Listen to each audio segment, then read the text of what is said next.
Hey, you guys. Scott Horton here to remind you that it's fund drive time at the Institute right now. We only do this twice a year, but it's got to be done. And I'm proud to do it, too. We've got an incredible crew of the best writers, authors, and podcasters in the libertarian movement. From Jim Bovard, Lori Calhoun, Tom Woods, and Ted Carpenter, to Keith Knight, Kyle Anzalone, Hunter Durensis, Connor Freeman, and all the rest of the guys.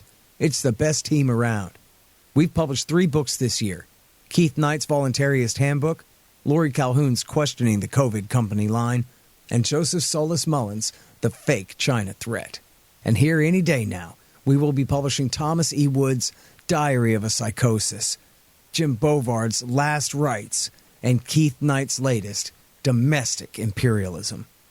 That makes 13 books so far, with more coming in the new year, including my new one, Provoked, How Washington Started the New Cold War with Russia and the Catastrophe in Ukraine, which I know is already overlong and overdue, but I'm working on it, I promise. And which brings me to the point. We don't have a big glass office building in downtown Washington. The money we raise goes straight to payroll and book production costs, and that's about it. The Libertarian Institute is the best bang for your buck in the movement. If you believe in what we're doing, please go to libertarianinstitute.org/donate for details on how you can help keep us going into the new year and the great kickbacks we offer as well. And we thank you for your support.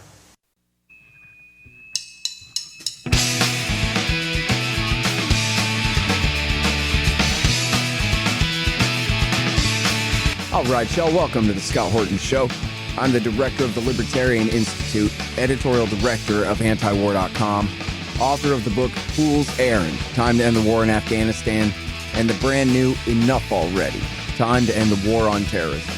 And I've recorded more than 5,500 interviews since 2003, almost all on foreign policy, and all available for you at scotthorton.org. You can sign up for the podcast feed there, and the full interview archive is also available at youtube.com/Scott Horton Show. All right, you guys, on the line, I got my friend Jim Webb. Welcome to the show, Jim. How are you doing? Doing great, Scott. Thanks for having me. Oh, yeah, happy New Year, Glad dude. to be here. Listen, usually I do a big introduction, but I think I'd like to let you introduce yourself. Sure. Until recently, I was working on RFK Jr.'s campaign, but that is not exactly the seminal professional event of my career. I started off as a journalist in 2004, embedded in Afghanistan with a whole bunch of different units, Marine Special Operations. Spent a month there doing an article for Parade magazine, and that was on my summer break in college. And I liked it so much that about 6 months later, I enlisted in the Marine Corps and ended up in the same Marine battalion that I was covering in Afghanistan, and actually in the same company. And from there, I fought as an infantryman in Iraq. I was in the Battle of Ramadi, and moved over into the private sector. After that, I was trying to find my footing. I got into writing, did a little bit of defense contracting, and ended up working in the U.S. Senate for Senator Rand Paul as his military legislative assistant. Worked on the Senate Foreign Relations Committee for him for a little more than 2 years, and then went over to a couple think tanks after that, while mixing in journalism at various outlets. And recently, I started working for Mr. Kennedy. He called me in August, and we had a great conversation about peace and withdrawing the U.S. empire, or whittling it down. And the center focal point of that, and the center focal point of my entire professional career outside of the military, has been ending these forever wars, reining back in U.S. foreign policy, for no other reason, than it's the right thing to do objectively.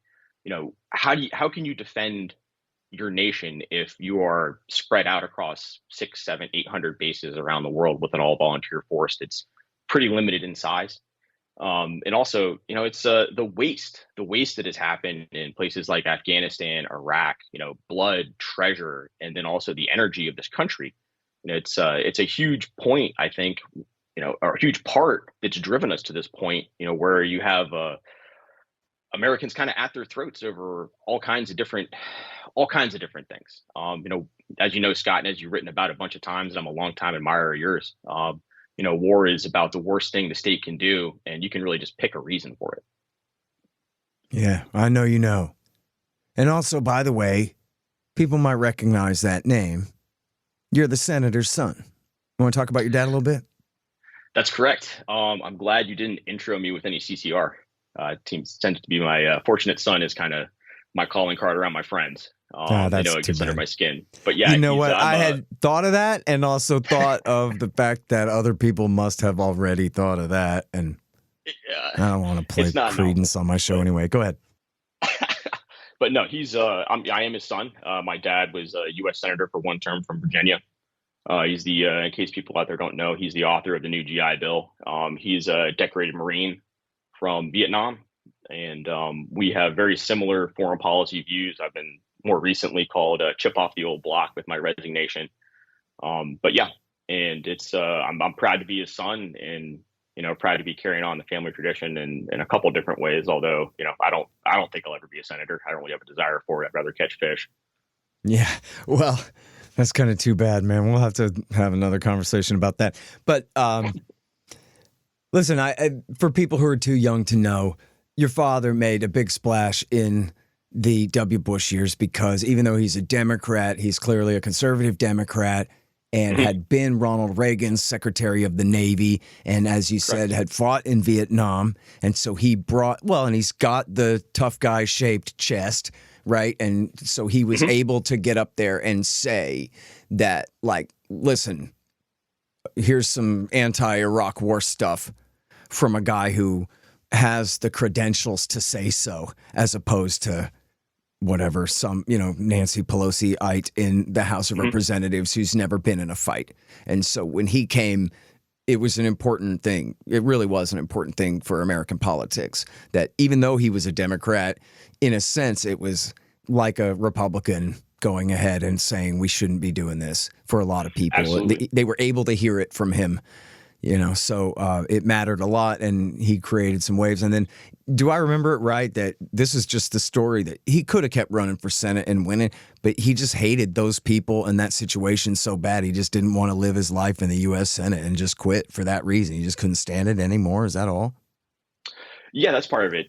So to give a flavor, because you got to figure once you're a senator, man, most senators want to keep being senators. See Dianne Feinstein, Yeah, exactly. It's 6 years is a long time, and his mentality is similar to mine. He wants to get stuff done, and if he doesn't feel he's being effective on an everyday basis, then it's on to the next thing. And having worked for 2.5 years in the Senate, it's a tough place to really move the ball unless you're really on, shall we say, the establishment's page, pro-war. That's the easiest way to not only get legislation passed, but to build favors across the board. And to give you like a little additional flavor of like the perspective that he raised me with, he opposed the Gulf War, was one of the few people who opposed the Gulf War in September of 2001, or maybe it was October of 2001. He wrote a piece for the Wall Street Journal identifying Iraq as the target for an invasion, and he was against it. And it was actually the only piece that the Wall Street Journal has ever rejected. And I knew at the time, I was in college when Iraq happened, and I knew at the time that it was a horrific strategic mistake. But then you have our family tradition where we can go back to the French and Indian War, and we have direct family members who fought in every American conflict from there all the way forward to today. And it's never been a career. It's the kind of the citizen soldier model where people step forward, they serve because they feel it's the right thing to do, and then go back to right thing to do on behalf of the country, and then go back to their lives. And he got to a point, looking at the Senate, his mandate for running. I was deployed actually to Iraq for most of his campaign. He was running against the war. He'd switched parties over to the Dems because he felt it was the right thing to do. He wanted to make an impact and carried that forward. And I guess I got a little bit of it today. That's kind of been a driving force for me. I've worked for Republicans. I consider myself, more libertarian than anything else. I worked for Mr. Kennedy when he stepped forward as a Democrat and then switched over to being an independent. And I don't care who you are out there, as long as you want to accomplish the same things on behalf of the country, particularly around foreign policy. I don't think if left wing or right wing has any bearing on making a good decision, unless you're using the ideology to fuel what you're doing. And that generally leads to bad decisions and disagreement. Yeah, well said. And going back real quick to your old dad on Iraq War I, I got 2 quotes from you, thank you very much, that people can read from his book that I quoted in enough already. One of them, again, absolutely authoritative source, explicitly declaring that H.W. Bush refused to negotiate in good faith with Saddam Hussein once he was on the path to war. And then the other quote, I can paraphrase more closely, was that the people who had supported the people who had opposed the Vietnam War were looking for a war to fight. And the people who had supported Vietnam were looking for a war to win. And so this was kind of almost like the North and the South teaming up to go kill off all the Indians after the Civil War. This is how we're going to make up again, is do another thing and carry that out that way. So, it does go to show, yeah. I think it is important, stuff like that, because it shows the absolute childish mentality of the people in charge here. Oh, absolutely. They're just... Absolutely. And I think there's a pretty good argument that, that coming together of the anti-war left, which then became the neoconservative movement. Yeah. So it was a pretty bad tactical decision for somebody up there. Because one of the things that sticks out to me about the Gulf War was Schwarzkopf and the idea or the statement that going into Baghdad would do nothing but create a long-term insurgency that we could not solve. So that was deliberately avoided, regardless of all the other pieces of the war. That's the big piece that stands out to me, because these same people who were largely in place decided to, take that to the nth degree about 10 years later. And, they changed the framing a little bit from this is going to be a quagmire and, a long-term insurgency that's going to be sparked off, to telling everybody they're going to be welcomed with flowers when they got there. Yeah. Which is a pretty broad logical leap. All right, enough burying the lead. Tell us, Jim. Oh, yeah. You quit the Kennedy campaign. Why? So, quite simply, I disagreed with the campaign's perspective on the war in Gaza. And my final straw, and the letter is public, it was personal communication between me and the candidate. I felt the need to put it out there because I have my own reputation. And it's not a campaign communication, so it's just this is my feeling to him on my way out the door. But the situation in Gaza, with the way that the IDF is conducting this conflict, as a military man, is completely unacceptable. And I'm not here to armchair quarterback, any kind of individual decisions. But you look at the number of munitions, the types of munitions, the displaced civilians, and this is not an operation that the Department of Defense here would sanction. It is something way beyond the pale. And really the final red line for me was when Mr. Kennedy unfortunately went on breaking points and drew a moral equivalency between the conduct of the IDF and the U.S. military in Iraq by saying that we had engaged in collective punishment in Iraq for 10 years. And that is simply just not true. First of all, collective punishment is a policy. You have to deliberately engage in efforts to deliberately punish the civilian population, as military units. And there's a lot of ways you can do that, primarily by depriving them of housing, or just wanton violence, indiscriminate firing. You just don't care. The inverse was my experience in Iraq. I fought in the Battle of Ramadi in 2006, 2007. It was some of the most intense urban combat of that war outside of Fallujah. And I think, back of the napkin math here, I've been trying to figure this out for, a couple of weeks. Like, how many airstrikes did my entire battalion call in while we were there? And talking to a lot of my friends, the best number we can come up with is about a half dozen. That doesn't mean we weren't calling, we weren't requesting indirect fire support or air support, or the types of things that could really bail us out when we were under fire.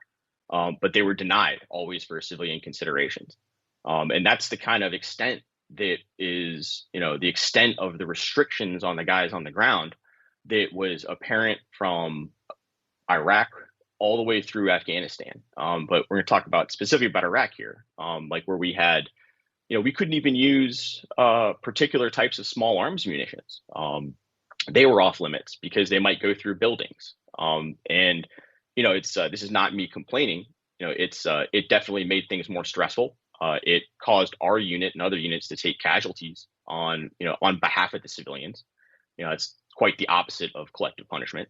But when you look at how you need to operate in these environments, it's counterinsurgency 101, is you have to find a way to separate the enemy from the population, and you can say that's, hey, we got to, physically separate them. But the biggest point is letting the people know that they are not the enemy.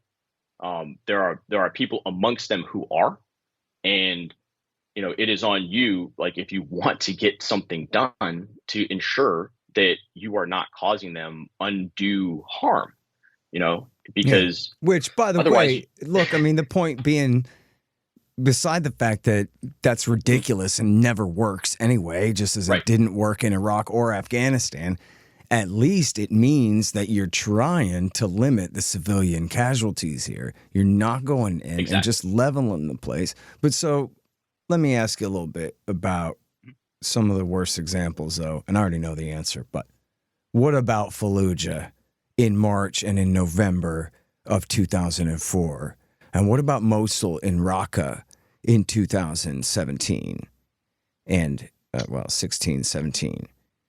Because those air wars, we had special operations on the ground with laser pointers, and we had massive bombing campaigns that are at least, and, Afghanistan, there was a hell of an air war. It's much more pinprick, but a lot less fighting on the ground and a lot more just killing people from the air, especially during the Trump years.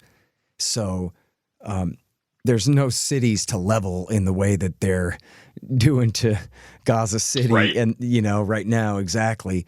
But, and I don't know if you saw, but the Washington Post had a big write-up of this last week, doing the comparison. But can you talk a little bit about that? Because those would be the most excessive times of air power under Bush, Obama, and Trump. Right. Well, so I wasn't in Fallujah, but what I can tell you, about the way that the Marine Corps and the Army eventually cleared that city, was it was, you can maybe try to draw some sort of moral equivalency between the two. The first point is that the city of Fallujah was cordoned off. That will look familiar to some people, but we dropped leaflets and issued warnings for, I believe, weeks and weeks and weeks before anything happened. And also the city itself was a little bit, it had already tilted very hard over towards the insurgency. It was very difficult for U.S. troops to enter it. And what were our efforts perfect there? No, but a tremendous amount was done on the front end to reduce encountering civilians on the way through. Additionally, I'd be interested to see the stat on this, but it would shock me. It would absolutely shock me if you totaled up all the air that was used in the Battle of Fallujah in 2004. If it came anywhere close to what the IDF has used since October 7th. And I would argue with it absolutely does not. It doesn't. You're right. And look, even Raqqa and Mosul at the end of Iraq War III as well fall far short of what's happening here. And the Washington Post has a detailed analysis of, all of this that they ran. I'm sorry. Let me see here, Jim. I have the tab, the Washington Post here. Here it is. Israel has waged one of this century's most destructive wars in Gaza. That's what it's called. And Mm-hmm. The date on it is December the 23rd. For anyone who wants to look at that. And even if you get stuck behind the paywall, everybody, you just go to archive.is and you can get past any paywall in the world. The Post, the Times, the Journal, or anything else, even the Financial Times, the Economist, or all of those. It works great. You got to know your enemy. But they actually did a decent job on this and showed all the bomb craters and this, that, and the other thing. And this just completely blows America's air war, even against Mosul and Raqqa, completely out of the water. And those people did have somewhere to go, unlike the poor people of the Gaza Strip. And the rules of engagement here, we know from this article in 972 magazine and then the follow-up in The Guardian that the rules of engagement are to hit power targets, meaning civilians. And they say they know good and well when they hit a house that has children in it, they did that on purpose. They knew there was a kid in there and they decided they didn't care. And they did it anyway. Every time that happens, they know exactly what's going on there. This is like, an 8-year-old with an ant pile and a magnifying glass. They got total surveillance over the place, total control over the place. They know every house, every address where everyone lives. They talk about, this is like if Hamas somehow had guided rockets, they were able to follow each IDF soldier when he went home for the weekend and then kill him and his family in their home back in Tel Aviv or wherever, would be what they're doing. And killing them all, and explicitly saying, yes, we're killing journalists and their families. Yes, we're killing doctors. Yes, we're blowing up universities. Yes, we're blowing up and destroying hospitals because we want to make the place completely unlivable and force the people out. I don't remember that being Barack Obama's policy in Fallujah. Sorry, not to cut the guy any slack because I meant to say Mosul. Not to cut the guy any slack because it was brutal as hell. And, Trump finished it for him. But it is not the same as this. And, when I read your resignation note there, which people can find that on my Twitter account, I guess I'll republish it at the Institute on the blog or something. I was reminded of an argument that Martyr Maid got in, which he wasn't in Iraq War II. He's Navy, but he knows a lot about it, and he's Jocko's good friend, and he was a SEAL in, I believe, the Battle of Ramadi, along with you. Yeah, Jocko was there. We overlapped very briefly. He was there. His deployment was right before mine. So Daryl Cooper knows a thing or two about a thing or two. I'd say that. And absolutely. And I remember now, but I'll leave out the name of his the guy he was arguing with because it's beside the point. But the point being that he was saying, no, don't you compare. And this guy was justifying what Israel's doing in Gaza, saying, well, this is how America fought our wars and the terror wars. And he says, oh, no, we didn't. And it ain't right for you to dishonor our guys that way. And there are a lot of guys who, look, all the wars just shouldn't happen at all. And there are a lot of people on all different ranks and services who committed war crimes in those wars. There's no question about that. But it's not the same as saying this was the standing policy that all our soldiers and Marines followed, was to go around blowing up entire neighborhoods and massacring families in their homes, deliberately targeting and killing journalists. Okay, that might have happened a few times, but deliberately targeting and killing journalists and their families and this kind of thing. This is Israeli doctrine. This is not even at the very height of the worst time of Iraq War II in 2006 or 2007 were they doing business like this. No, Scott. No, it's the polar opposite. And there's two things to, one under international law, which is very, very, very clear, and it governs the way that the U.S. military operates, and that is proportionality. You can boil this all the way down to if you have, not even civilians, one or two guys firing at you with an AK. Technically, under international law, it's wrong to hit them with a 2,000-pound bomb because that lacks proportion. Within that, also, when you have an incredibly, shall we say, deep bench of munitions, when you are the superior power, under those same governing statutes, you have an added responsibility to rein in your firepower. It's to put it a little anecdotally here, like, if you've got a building, like you're saying, they know has kids in it, the answer is not, well, there's kids there, we're still going to do it because we have to, because that's no longer a protected civilian structure. It's quite the opposite. It's like, okay, well, you can't hit it with a bomb, so you are the superior force. Figure it out. Figure out a way to go get those guys. You have a moral obligation and a legal obligation to ensure that the people in between you and the people trying to kill you are not harmed, because they had nothing to do with it. And that is the law of the land. And it's also like an outlook you should have as a combatant. Because, well, there's a direct comparison in there as your Marine infantry on foot and in a Humvee driving around out there and this kind of thing, right? So there's a direct comparison to you on the ground in Ramadi and the IDF on the ground in Gaza in the terms of slightly built up concrete terrain, the urban terrain around you, going through looking for essentially civilian / armed insurgent fighters, melting and living among the population, because that's who's resisting you is the population. So almost a direct comparison there. So you can really see the contrast. Well, talk about exactly how it was. What were your rules when you're out there and getting shot at, surrounded by all this built up terrain full of civilians? So there's two components to this. One is positive ID. You had to witness somebody engaging in a hostile act or hostile intent, like say pointing a rifle at you, before you could engage. You had to know the target and what lies beyond it.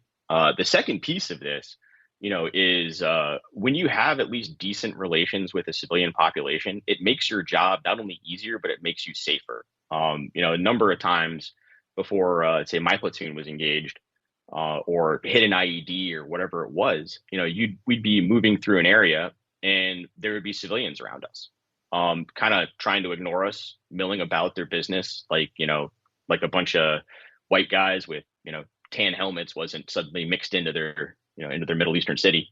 But the second they started to clear out, you knew trouble was coming. Sometimes they'd even tip you off, but they know where the insurgents are, or they did. They know where the bad guys are in Gaza. They know where Hamas is. And if the relations were better, just like, our relations in Iraq, you kind of have a little bit of you have a window before you get attacked to know it's going to happen. You turn a corner on an empty street that's normally packed, something bad's probably going on there. And the flip side of this is, I'm sure you read about the IDF shooting 3 of their own guys. And so I can say straight up with 100% confidence, something like that, I don't think would ever happen in the U.S. military because of positive ID. People waving white flags without shirts on, in the Marine Corps, what we would have done is, you make them stop. Like they just stop. And if they have clothing on, show you their clothing, like pull up their shirt, open their jacket, whatever it is. And then you confirm that this guy, it's pretty hard to conceal, a bomb on you, to be quite frank, unless it's been a while since I've been in the game. So maybe their technology has gotten a lot better. That's a bad joke, but you can tell. And, if you can't tell, then you have these people approaching you. I don't care who they are. Then it's your job to go out and grab them and ask them what they're doing. You don't shoot them unless, there is a reason, and that reason being a bomb on their person or a weapon. And to me, this illuminates their ROEs at the individual level to a pretty high degree. They're shooting first, they're asking questions later. And, that might be good, for a conventional war, say on the Eastern Front of World War II, or what's going on in Ukraine right now, or World War I, where you have uniform sides back and forth. But even in those environments, if somebody's surrendering with a white flag and these were their own people, then you don't engage them. You just don't do it. Even if that means, you put your guys at risk for something else. And if you've got, the IDF, which you do have, running around with that kind of policy in a built up area, it's no wonder the civilian casualties are at 20,000 dead. It's grotesque as, for me to think about, because, you go into these environments, you fight in a war, you see really terrible things. And the one, I guess, driving force, at least in my head while I was there, is, don't do anything to make it worse. It's already bad. Few things in life are worse than seeing a dead civilian in that environment. And I'll give you a little story about, one of my personal experiences. It was a time I did not pull the trigger. I am happy to this day I never did it. And, it had to do with positive ID. My platoon, it was a mounted platoon, moved up right outside of the Suk area in Ramadi towards the end of our deployment. And we took some fire. And one of my fellow Marines ended up killing a guy, like about, I don't know, 20 or 30 yards in front of us. The guy was armed. We were in contact. And so immediately what we did is we stopped and set up a cordon. And where my team was set up was on the outside. And you'd understand contextually with the environment, we've been there long enough to know where different roads went. And the road that was directly in front of me coming out of one part of the city going into the Suk was kind of a major traffic route for civilian foot traffic. And we had a guy who was wearing a wool jacket, looked like it was a dark brown wool sport coat with a hat on. Mind you, the air temperature is probably 85 degrees. He's dressed like he's walking around Central Park in New York City during Christmas. And, chatter on the radio, we've got a potential, suicide bomber coming through our lines. Stop him and figure it out. I stepped out and started yelling at him in Arabic to stop, or I was going to shoot him, show me his hands, et cetera, et cetera. And he just glared at me and kept walking.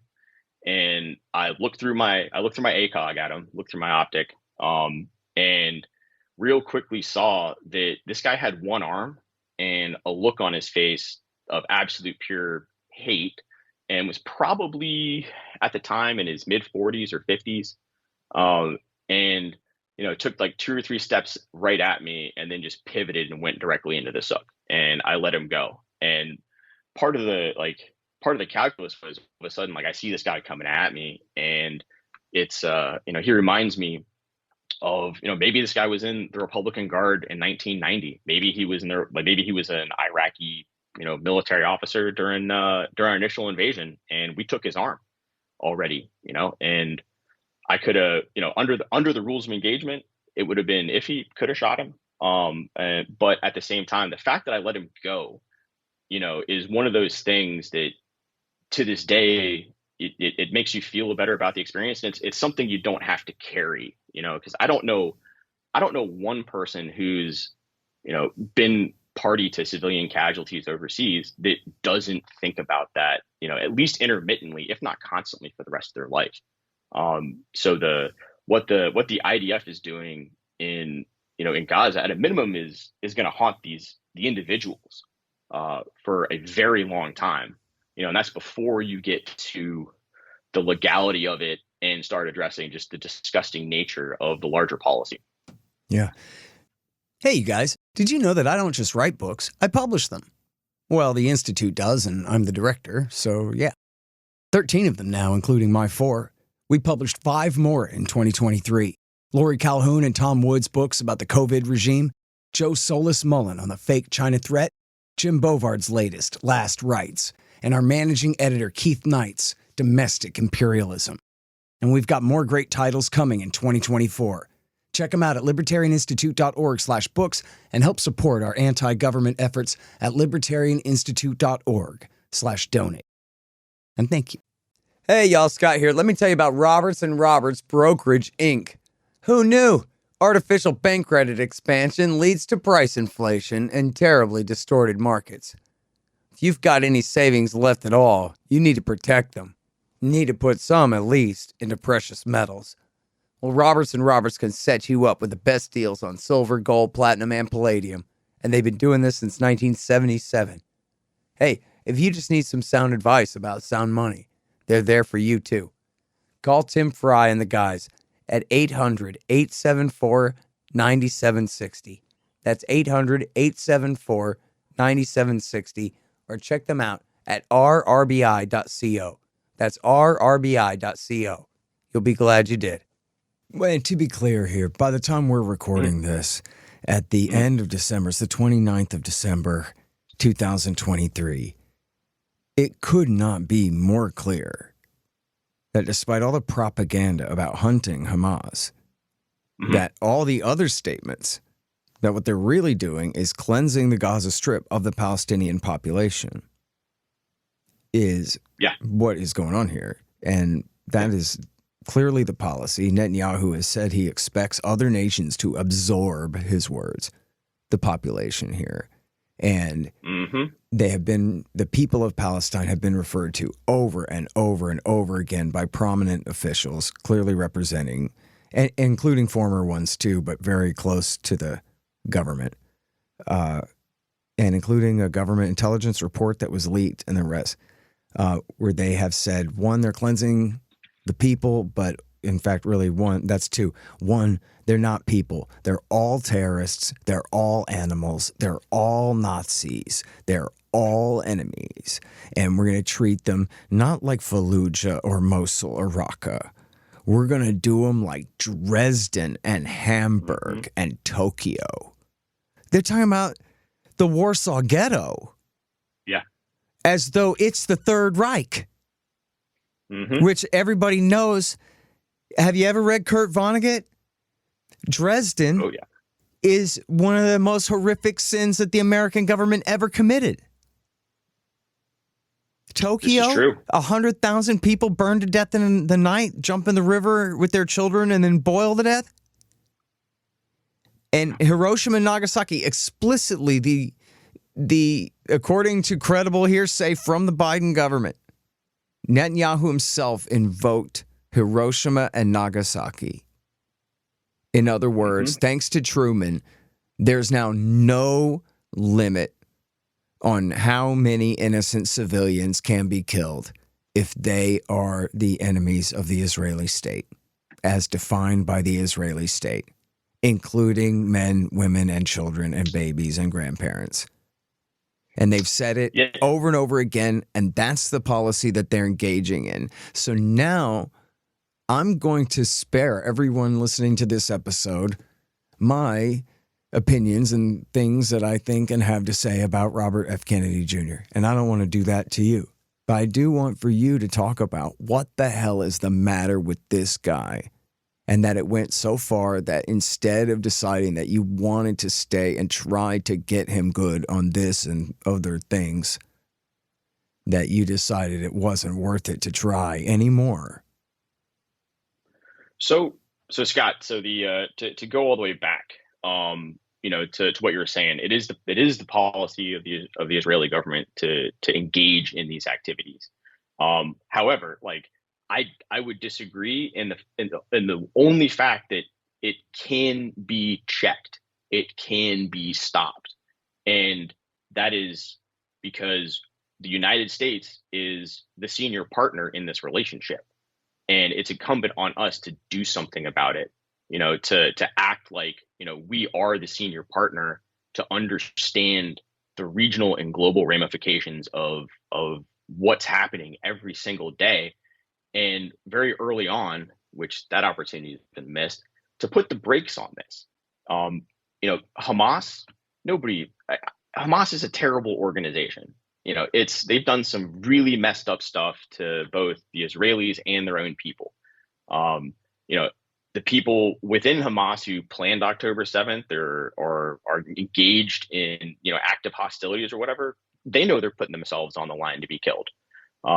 But what I was advocating for from the jump, and I still hope someone can rein all this in and put us on a correct trajectory, was no, you do not view the Palestinian people as the enemy. I have a lot of Palestinian friends. I went to a high school where our quarterback was Palestinian. The Al-Wadallah brothers, I played wide receiver with them. In Virginia, my barber was Palestinian. I had a Palestinian guy in my company in the Marine Corps, and individually, these are good people, in every single war that we've engaged in, good people, are held under the thumb of, shall we say, bad people. That sounds a little bit too simplistic. And if we had applied, if we had urged the Israelis and effectively demanded that they adopt a very narrow way of doing this, that's very appropriate for, if what they're doing is counterterrorism. It's not conventional war. It's not supposed to be conventional war because the Palestinians don't have a state. They don't have a military. How can you justify the use of an entire armored division against a civilian population that doesn't have any means to defend itself? It's not even an insurgent force left over from a state. These are people doing it on the fly. And then we have, the United States counterterrorism program, for all its flaws, is designed to be very narrow and target the people who are in charge of these networks. And my recommendation, from day one, and it remains today, is for somebody to get up there. And at the time I was hoping it was going to be Mr. Kennedy, to say, hey, Hamas is, they've lost their legitimacy. They engage in large scale terrorist activities. Nobody likes that, but the people who have done this, Israel has the right to defend themselves, and they're coming for you. It might be today, tomorrow, 10 years from now. If you were party to killing civilians on the other side, we're going to find you. And quite frankly, they have the best intelligence agency in the world. They were killing Nazis. Are they still killing Nazis? They can find whomever they want. They can do whatever they want, and allowing them to run unchecked through Gaza, killing scores, if not tens of thousands of civilians while they're doing this, doesn't do the United States any favors. It does nothing for the interest of the American people. If you want to stretch it out and make an argument, is this good even for the American empire? No, it's not, because you're putting the U.S. on not only the morally wrong side of one of the seminal arguments of our time, but you're galvanizing the entire region against us. And it's going to be really ironic, Scott, when all of a sudden the militias in Iraq that we train turn around and start, really, really coming after their former trainers on the ground there over this issue. And every single day that this goes on, we're a step closer and a step closer. And eventually, at a point, it became clear that, for whatever reason, there's a lot of good people who work in the campaign. There's good people inside there who shared the same opinions as me, and we tried to drive the ball as far as we could. And it became clear that was not happening. And on a personal level, I can't be party to that. It's I wake up every morning. I've got a 2-year-old, and you see the images of these kids being killed or maimed or hurt or trapped, or their parents are dead. And for a split second, I think, you can't help but do it. It's like, that's my daughter in that video. Is she thinking about me, or is this me watching her? I can't, it's a highly emotional subject. And through that vein, I couldn't support, the furthering of this policy, or at worst justifying it and drawing a moral parallel, moral justification, because it's the way we quote unquote acted in Iraq, because that's false. And it's very unfortunate. I had a tremendous amount. I still have respect for Mr. Kennedy, but I had a tremendous hope for his campaign. And this is the same as Hillary Clinton, but worse in terms of his perspective. Well, look, I mean, what he's saying makes no sense whatsoever. Why are you picking on Israel? I didn't hear you saying anything when America was bombing Iraq. He said that to Crystal Ball, but as representative of the progressive left. But the progressive left was against the Iraq war the entire time. I mean, not the New Republic liberals in D.C. and whatever, but out in the country. And by the way, the House of Representatives under Pelosi voted against the war. No, that's not right.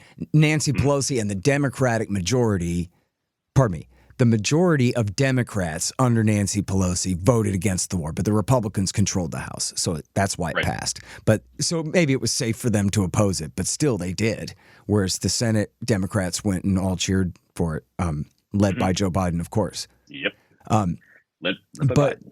Anyways, the thing is, for him to say that whatever America did in Iraq on the worst days of Iraq War II or Iraq War III something that is universally condemned by the entire right as well now, as something we should have never done, as somehow being the justification for what Israel is doing when they're going 100 times as far.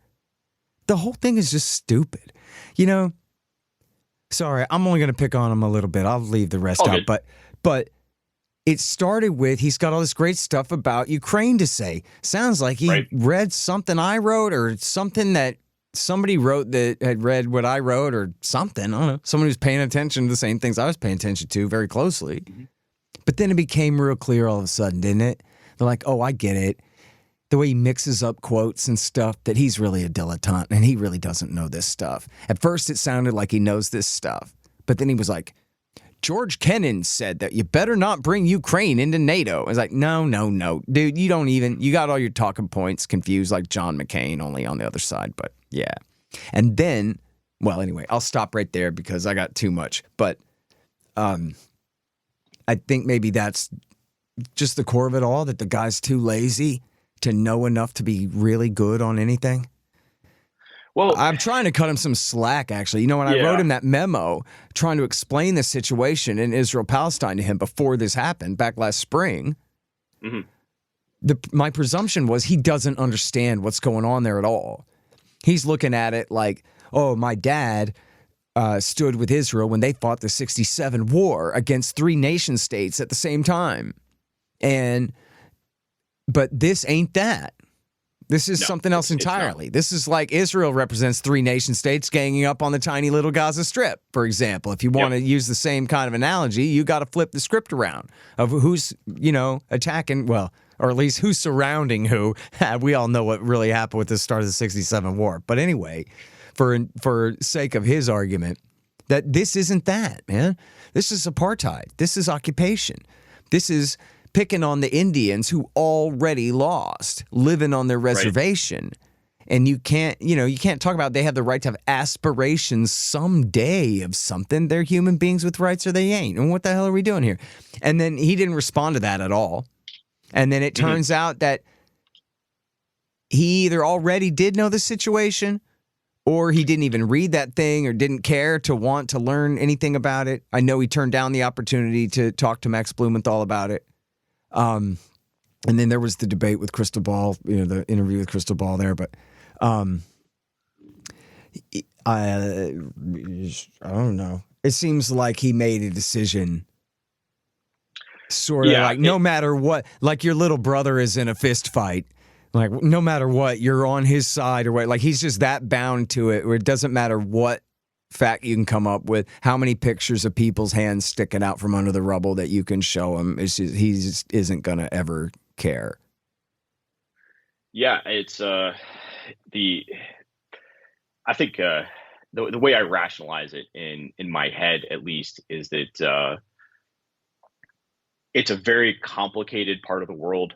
It's a very complicated subject. That folks like you and me have, for whatever reason, spent a very disproportionate amount of time trying to understand U.S. involvement in just the greater spider web that is, the region generally. And I mean, I don't know one school in the U.S. outside of a college where you take a particularly specific course that will teach you about Zionism or the Palestinian quest for statehood or examine this in depth enough so you can see all the fault lines. And quite frankly, Martyr May does a fantastic job laying that out there.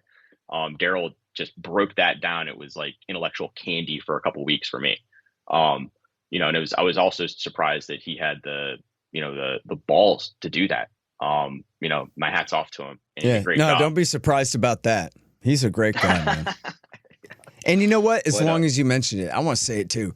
I listen to that thing and I'll listen to it again someday. I listened to the whole thing and including now the addendum that goes up to the invasion of Lebanon and maybe even the end of Lebanon. I forget now. But anyway, I learned so much from that thing. And the best thing about it, and I say this like with the best of intentions, of course, is that I'm so jealous of him because I think that he is just the greatest, podcaster,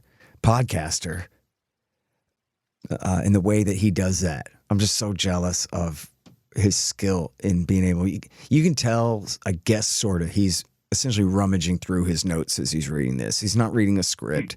He's going off his notes and then he's just explaining it.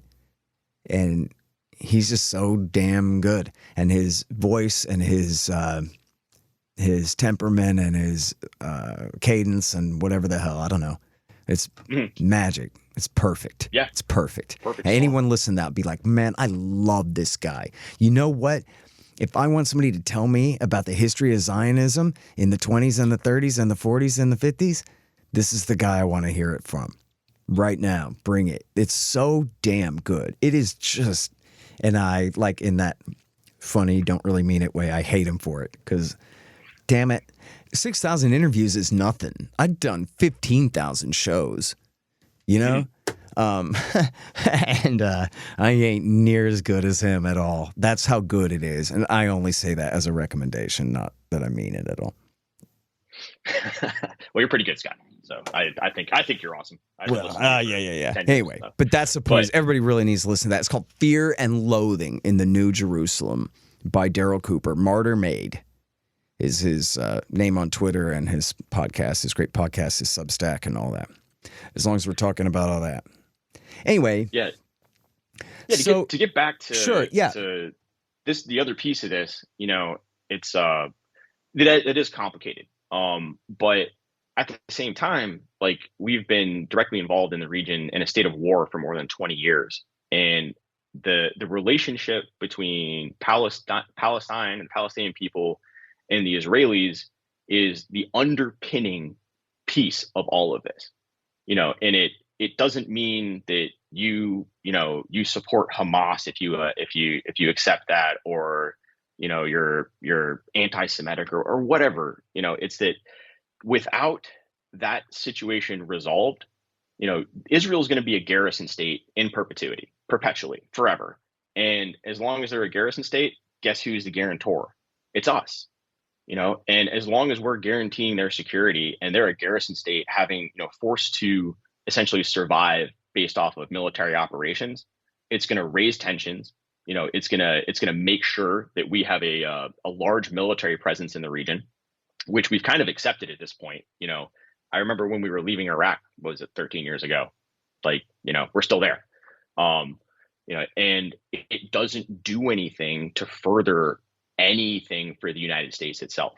You know, we placed these guys, you know, our occupying forces still in Iraq and Syria are sitting static in a region where not only are they completely outnumbered, but B, not really doing a whole heck of a lot other than maintaining our presence, but C, you know, as we continue to guarantee the security of the Israeli state and, quite frankly, you know, provide a screen for them with our carrier groups off the coast to do whatever they want to do, then we're gonna have conflict. You know, we're gonna irritate any number of powers in the region, ranging from Turkey, who's in NATO, to the Saudi Arabians, to obviously Iran. You know, even the Jordanians and the Egyptians are not happy about what's going on in Gaza right now.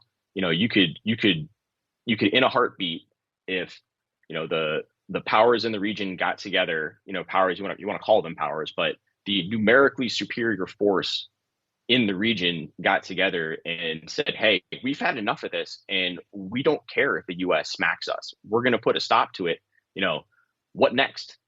You know, like, are we going to throw the Marines in off the coast into Lebanon? That seems like a pretty terrible idea.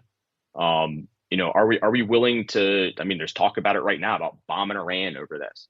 Like, is that really something that is a good idea?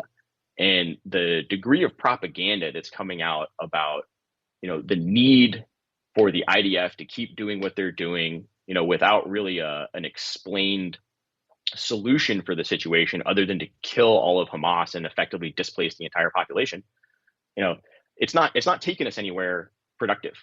And my worry, you know, is that we're heading, like, I thought Ukraine was going to be the spark for World War III, just based on, you know, the collision of major powers. But this is this looks like, you know, more like 1914 than anything else. You know, and it's pretty scary. Yeah, it is. So listen, I'm proud of you for taking the risk. I think you probably knew a little bit of what you were getting into with this, but I'm really proud of you that you tried to influence this guy and for all the good that you did. And it was definitely worth a chance. And I'm also proud of you for throwing in the towel in disgust and quitting and no longer, letting yourself be identified with his horrible takes on this, his unconditional support for Israel. It's a real tragedy. I think I represent a lot of people who had a lot of hope for this guy. Not that he was a libertarian. Hell, I met him once and I told him, don't be too libertarian now, man. You're a liberal, remember? Just emphasize welfare or something. Make sure people don't, you don't want to be too good on everything. People hate that, that was the joke. But so I think I represent, and I saw his speech at PorkFest where he said a lot of really great stuff about, what they knew about the germ and when and how they manipulated all the censorship and all of this stuff.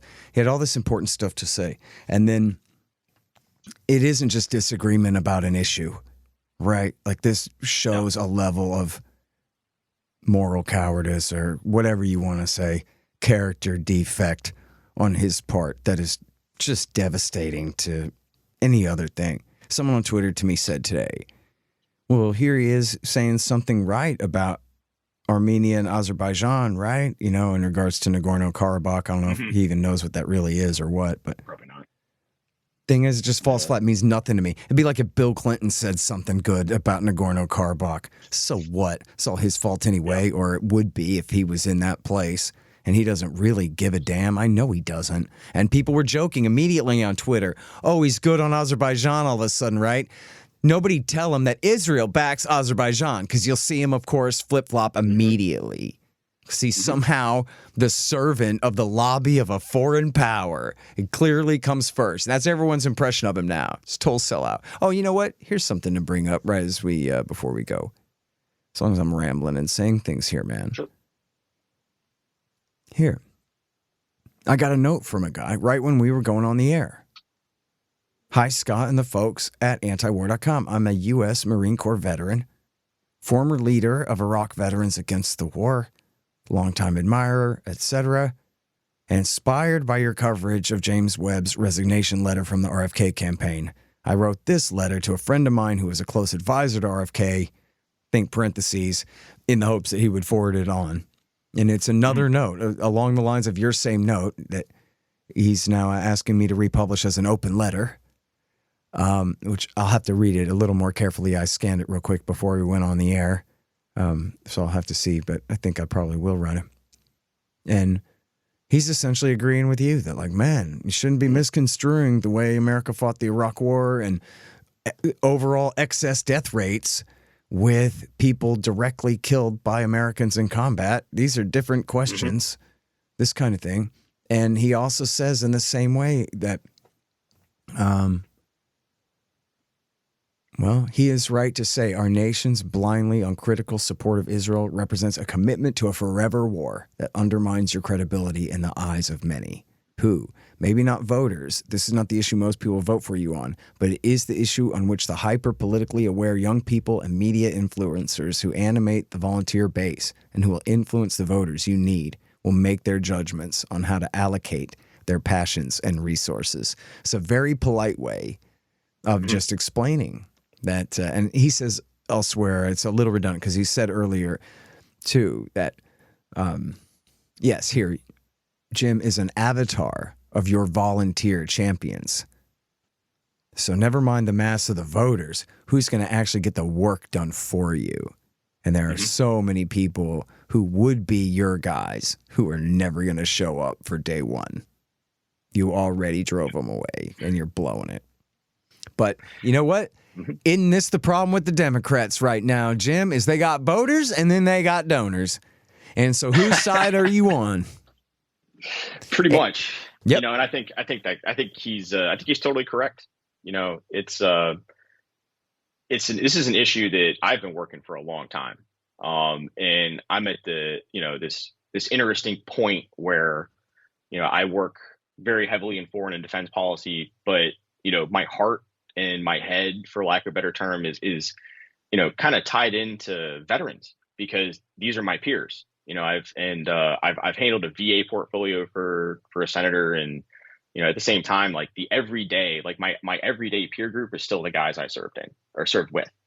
And, no matter how, pro Bush or pro war they were back in 2004, 2005, 2006, all you got to do is give somebody a little dose of combat and it changes, their entire perspective. And this was the draw to Kennedy, is he seemed to understand this. He was out there on an anti-war platform to, rein in the empire. And for, on a personal level, for the guys that I know who have served in these wars, like you serve for 6, 7, 8 years, you're gone for 4. If you're lucky, it's really tough.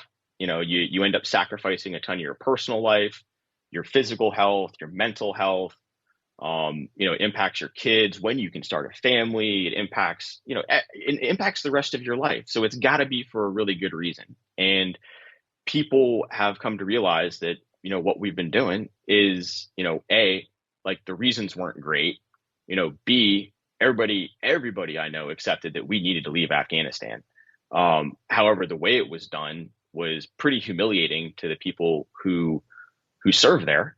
It left people feeling pretty bad about the whole experience. And it's, so that you're driving them, they're naturally gravitating towards, someone who will change this, who won't let those kinds of things happen again. And most importantly, who will, if the U.S. needs to use force, it's going to be done specifically in the interest of the American people.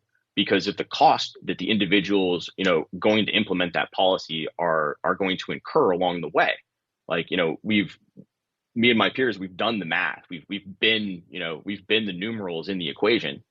And to see a flip like this, and I don't think he truly believes that his stance on Gaza is pro-war. But it's kind of like pulling the mask, off of the villain at the end of Scooby-Doo. You actually see where he's at, whether he knows it or not. And I wish he would have corrected it, because this guy's totally correct. The people I've been talking to were motivated by that message, and over time they were harder and harder to reach on the phone until they were totally gone. So I'll be interested to see if he can turn Azerbaijan into a major issue. But I mean, quite frankly, man, like I don't think like that would have been a major issue for Bill Clinton. If he had decided to intervene in Azerbaijan or wherever else over there, instead of going into Bosnia and Kosovo, it wouldn't have even been a foreign policy blip back then. Yeah, Bill Clinton supported the British coup in Azerbaijan in 1993 and the dictatorship in the country ever since, for the rest of his presidency there.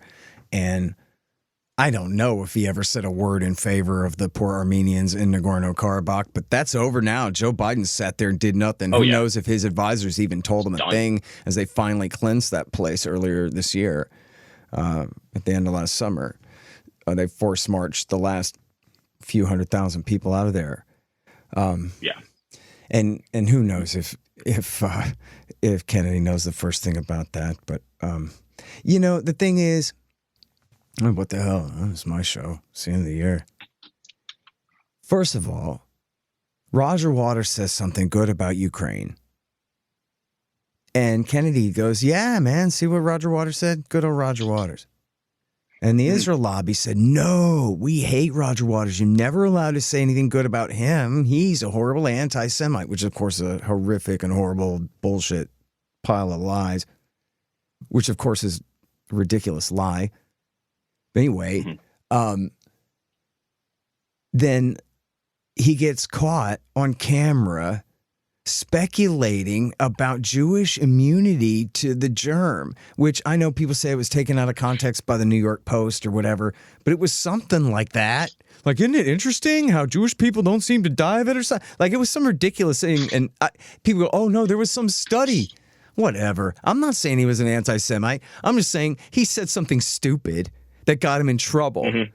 And then instead of just saying, oh, sorry, I didn't mean it like that or something, what did he do? He goes, I'm not racist against Jews. I hate Palestinians. How could I possibly be anti-Jewish? Look how anti-Palestinian I am. And he started making up a bunch of lies about them, including, you talk about blood libel, Robert Kennedy claimed that the PA has an open bounty on every Jew in the world and will pay anyone to kill any Jew in the world, which is completely preposterous and wrong, and is essentially Robert Kennedy taking out a hit on every Jew in the world. If some kook wants to take him at his word that that's true and that somehow he's going to get a PayPal bonus if he commits some horrific crime, which is completely crazy. He wasn't talking about Hamas. He was talking about Mahmoud Abbas. Yep. And then he went on and he brought up Ilhan Omar, who hadn't even been in trouble in 2 years. And even then, all she had said was the joke about it's all about the Benjamins, baby. She never said anything hateful against Jews. And I don't know much about her other than she's a leftist. And I disagree with her on virtually everything. And I don't really pay attention to the House that much, honestly. But I know she didn't say anything hateful about Jews. All she made was a joke, a double entendre about Netanyahu and Franklin on the $100 bill. Like AIPAC raises $250 million a year to spend on American politics for no reason. Got that? And you're not allowed to say that there's a reason behind it, even when they say there's a reason behind it. But anyway, he brought her up. And which is some weird thing, man. Like Winston Smith at the end of 1984. I'm repeating myself from Dave Smith's show, but what the hell? It's a good analogy. It's what I thought of. It is. It's Winston Smith when they put the rat cage on his face. And he goes, no, do it to Julia, not to me. It's like, how is the richest, whitest bread guy, like, not to be too leftist about it, but come on. We're talking about a Kennedy here. American royalty goes, no, that black immigrant woman 2 years ago made a joke. Get her, not me. Throw her under the bus, not me. Throw the Palestinians under the bus. So you can't call me an anti-Semite. What kind of crap is that? That's not even just he's got a really bad policy. That shows him to be some kind of ridiculous coward. Yeah, and to be clear, none of that came from me. And quite frankly, I wish I knew where this stuff came from. And it's at the risk of making me sound more disconnected, but it's how many times did you meet with him? I've met him in person, talked on the phone, so it's I know you can't say too much, like, beyond your contract and whatever, but you're essentially giving him kind of foreign policy briefings on all kinds of things, right? Yep. And so it's one of my jobs. Look, everybody listening to this who's ever had a boss knows sometimes your bosses make sense and you can communicate with them, and sometimes they just, man, you just can't talk to a guy. Would you put him in one or the other or in between those categories? He's just impossible to get through to on anything, or just on this? I would say just on this. It's I found him personally. He's personally very affable, very polite. Someone that very easy to have a conversation with. Seems like a good guy, and part of me, I agree with that. I met him, and that's how I felt about him too. He seemed like a decent guy. Yeah, and it's like, and part of me sees where he's landed on this in particular, and like, it pains me because it's so wrong, and it's not like particularly based in any kind of real fact or reality. Like, you see the public comments about, Israel being an aircraft carrier, or the Palestinians being the most pampered people.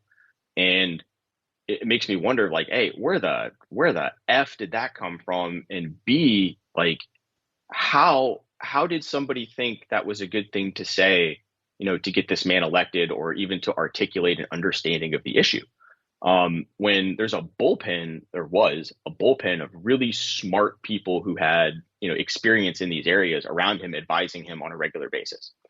And, everybody makes their own choices, and one thing I've learned in politics is that, your boss, whether he's a candidate or, a senator or whomever, they're an individual. They have agency. They'll make their own decisions for their own set of reasons. And I respect that part of the game.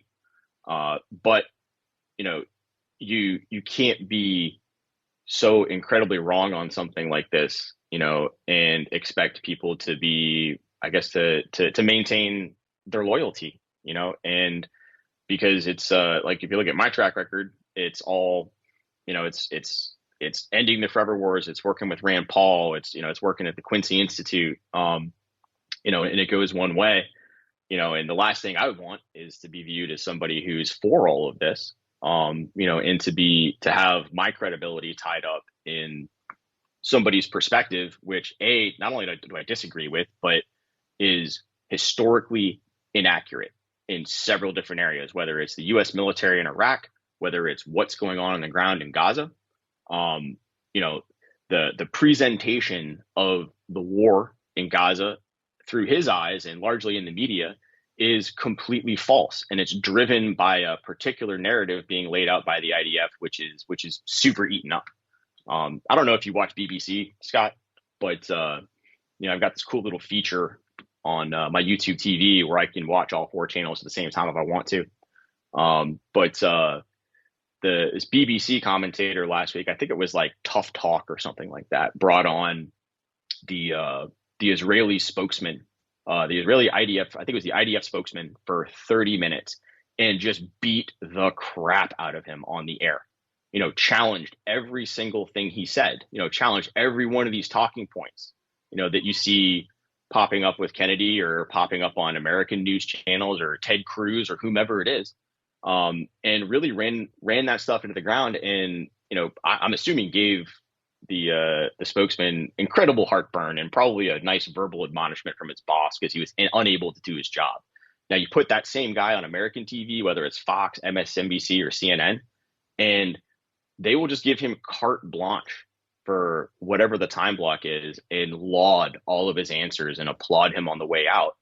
And it's just, I think that's probably a big reason why we're here where we're now, but it's pretty disheartening, and I wish there were more people out there who had the balls to get out there and, approach this issue the way you do, to be quite frank, to challenge the narrative, to put the facts on the table, because if we don't start doing that, in any number of areas, and, the conflict in Gaza right now is just it's a major highlight of, how dishonest our discourse is across the board. It's going to be very damaging to the U.S. in, the very near term. And we could go down a rabbit hole about the BRICS and OPEC plus and all, and the geopolitical realignment that's happening while we're, focused on, a bullshit presentation of the IDF's invasion and subjugation of Gaza. That's that particular important conversation is not being had publicly, and we're going to wake up, in the very near future, and it's going to be a very different world. And I'm scared that, your kids and my kids are going to pay for it.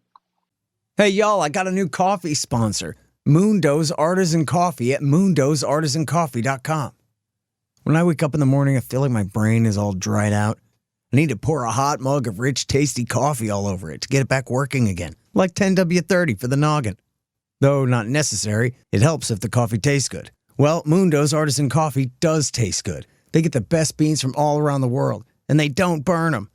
Support the show and support your brain at moondosartisancoffee.com. Just click the link in the right margin at scotthorton.org.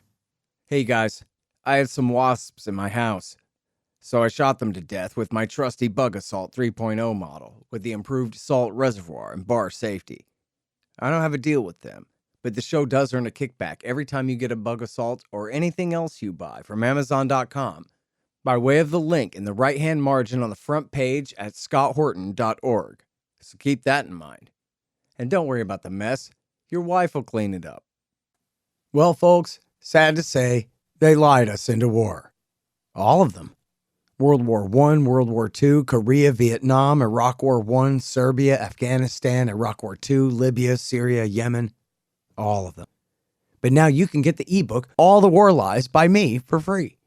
Just sign up for the email list at the bottom of the page at scotthorton.org or go to scotthorton.org/subscribe. Get all the war lies by me for free, and then you'll never have to believe them again.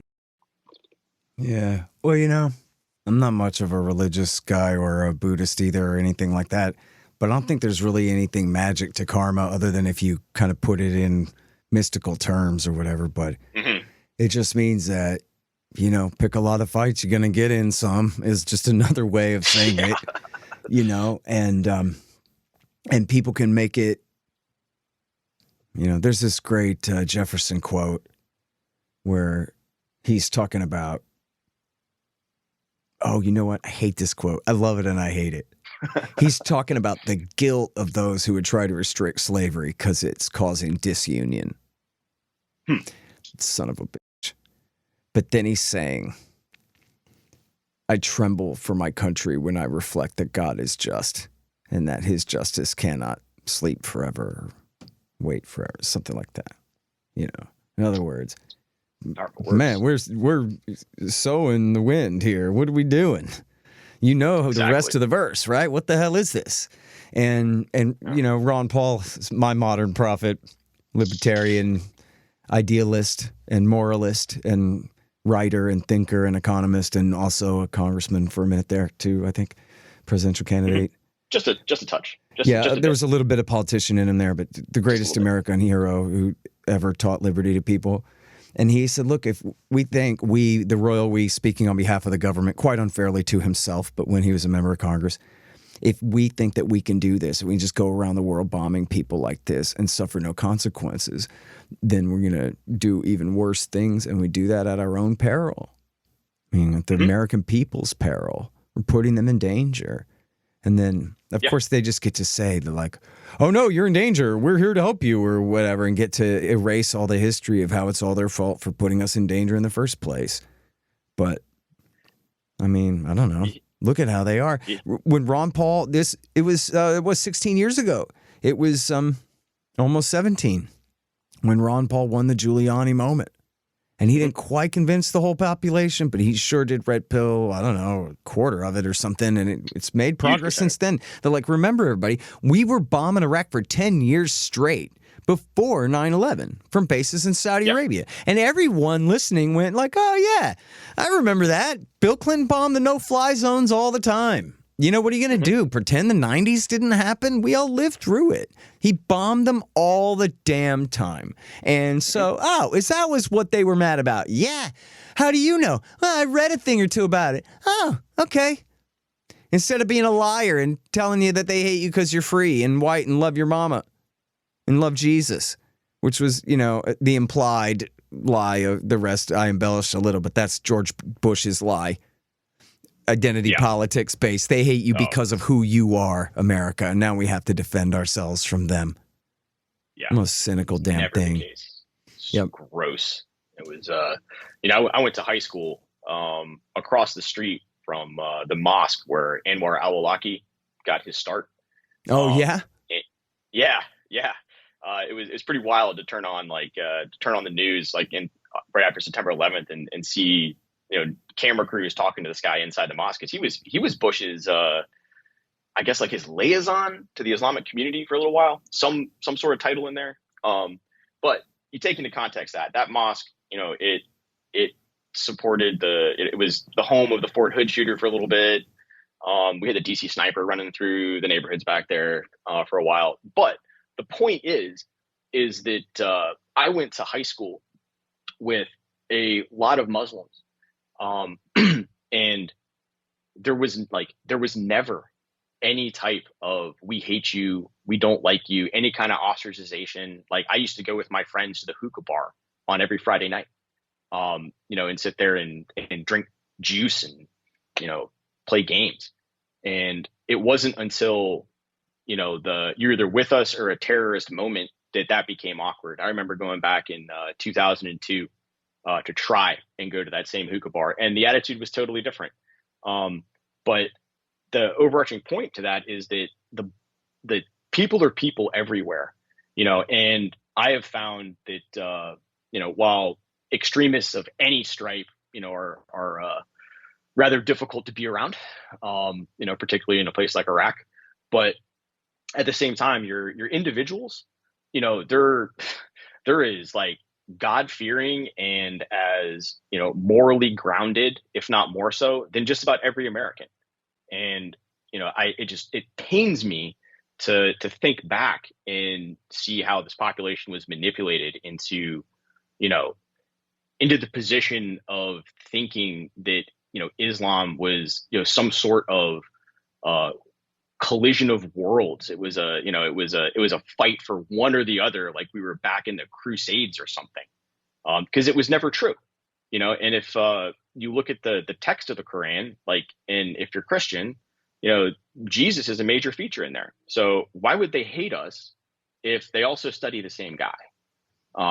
So anyways, that's just my little mini rant, historically, but it shows you where we're at. And it just shows you the power of, how somebody beating a drum over and over and over again, can direct the American people, towards an outcome they don't want. In fact, get them to mobilize against their best interests. And I would say unequivocally, it is in every American's best interest that the IDF stop killing civilians. Because it's not only are you going to have like what you're saying, right? Like you get what you deserve, karma, the any litany of biblical or regular interpersonal sayings depending on the culture, but it's a moral stain that you have to know about. The information is out there. It has to stop. Because it's just grotesque. Like I'm buckling up here because I'm getting really emotional thinking about all the scenes going through my head. But as a country, we have to right ourselves. If we're truly like this Christian nation or morally superior nation, you got to see what's going on, and killing kids is wrong. Particularly if there's like a complete absence of the need to do it. Man, all right, I'm sorry. We're already this far over time. I'm going to ask you one more thing. I got Naftali Bennett here in the Wall Street Journal, the former and probably future Prime Minister of Israel. He says the U.S. and Israel need to take Iran on directly.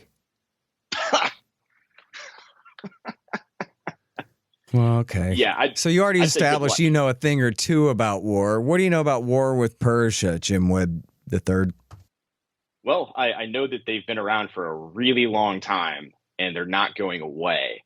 That's the baseline. This is a historical empire.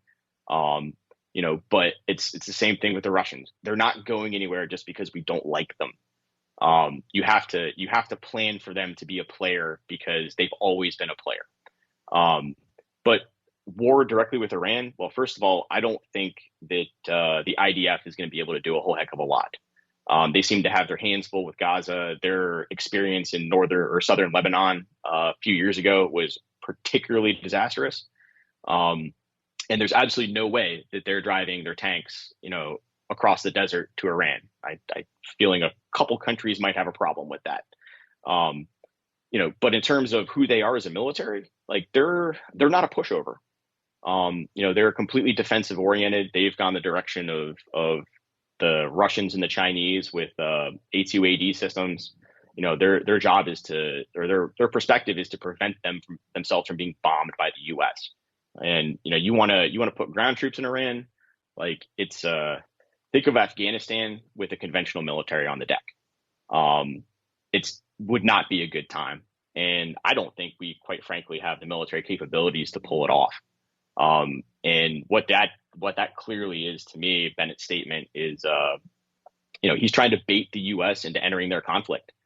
I think they probably felt that if they caused enough carnage in Gaza or the West Bank, that the situation would boil over on their border with Lebanon, and that we would naturally throw the Marine Corps in off because they're off the coast right now, and that would be, their entry point for us into their conflict, thereby, ensuring, the whole perpetuity thing again. It ensures that we're right there next to them, and then we are tied to them as they have to accomplish their policy objectives. That's failed So why not stir up Iran again? You've always got Lindsey Graham in the Senate. He's never thought that was a bad idea. Yeah. Well, it seems like the less they know about this stuff, the easier it is for them to imagine how easy it might be. But, Absolutely. look, go back to 2007. The Chiefs took W. Bush into the tank at the Pentagon and told him, we're not doing Iran. Yeah. And the Air Force was like, we think we can take them. And the Navy was like, well, we like flying planes. And the Marines and the Army, I guess the Army and the Marines and the Special Operations Command said, no, dude, we are not doing this. We are losing so many guys, way more guys than we want to lose in Iraq right now. And just the number of SOCOM guys who would have to die infiltrating Iran to laze the anti-aircraft targets, assuming that would work at all, that they'd be capable of doing that at all, would be in the thousands. They'd be dying by the thousands just going ahead to try to laze the anti-aircraft, that we can hit the anti-aircraft from standoff distances before we can even fly our planes in there. And meanwhile, they have tens of thousands of missiles that they can rain down the west side of the Persian Gulf, meaning the Al Ulid Air Base, CENTCOM headquarters at Qatar, and the 5th Fleet Naval Base headquarters at Bahrain, and including all the economic targets from Kuwait to Oman. Every single thing they want to set on fire, they could reach out and touch it. We can't do a thing about. And what a great fight for Israel to get America in. And, as long as I'm talking about this, and I got the notes in the book, I don't have footnotes at the bottom of the page, but I cite the authors and the publications that they wrote their articles in the prose, dude. It's in there, in enough already, where David Wormser, Dick Cheney's foreign policy advisor, was bragging about they had a plan to work with Israel to force conflict in the Gulf, to drag America into the war, to do, as he put it, an end run around George W. Bush, and work with Israel to force America into that war. And I'm not sure why he was talking so big about it, but Wormser essentially got him busted. But then the New York Times confirmed the story, and so did Barton Gellman, the Washington Post reporter, in his book Angler, also confirmed the story. It originally was published by Stephen Clemens at the New America Foundation. And there's one more source, I forget. Clemens, the Post, and the Times, and I'm sorry. There's one more source that also confirmed the story as well. Maybe it was the Washington Post, separate from Gellman, who confirmed it in his book, as well as the New York Times and Stephen Clemens. So anyway, that's a possibility. That's something that they talked about. In fact, Seymour Hersh also talked about one time a plan to use, I forgot which deniable forces, to attack Americans in the Gulf as a complete false flag, to provoke the war to start. Sure. Yeah. Well, I mean, the silver lining to all that is that, these are some pretty advanced, bold plans that they're throwing out there that haven't happened, but it goes to show, it's almost like when the Russians got a nuclear alert. It's almost like when the Russians got a nuclear alert and some wise lieutenant colonel decides not to panic. You know what I mean? It's like, wow, that was close. Dick Cheney and David Wormser were close to the two most important and powerful men in world history. They were like, what, 4th and 5th or something like that, So for a minute there. So it could have happened. And when it takes George Bush's patience and wisdom to say, no way, then we're on a knife's edge. Same thing with the Georgia War of '08, where Dick Cheney urged strikes on the tunnels where the Russians were coming under the Caucasus Mountains. And Bush apparently had already arranged with Stephen Hadley that we're going to all shoot this down. Or maybe Hadley had arranged it with everybody else. And so only Vice President Cheney raised his hand and said, let's do it. And everybody else said no, and the thing didn't go anywhere. It was a sort of disputed telling of the anecdote was basically the same. But again, where the Vice President of the United States was saying, we should hit the Russians. Let's do it. Yeah. And that's, you put that into context today. I don't think that the current Vice President has the mental capacity to really put that together, which is good. Yeah, or her staff at all, right? Like, as far as we know, she got no influence at all, and doesn't even have an opinion in the first place, so that's fine. Yeah, but the scary thing is, like, just objectively here, is that I don't see a whole lot of leadership in the White House.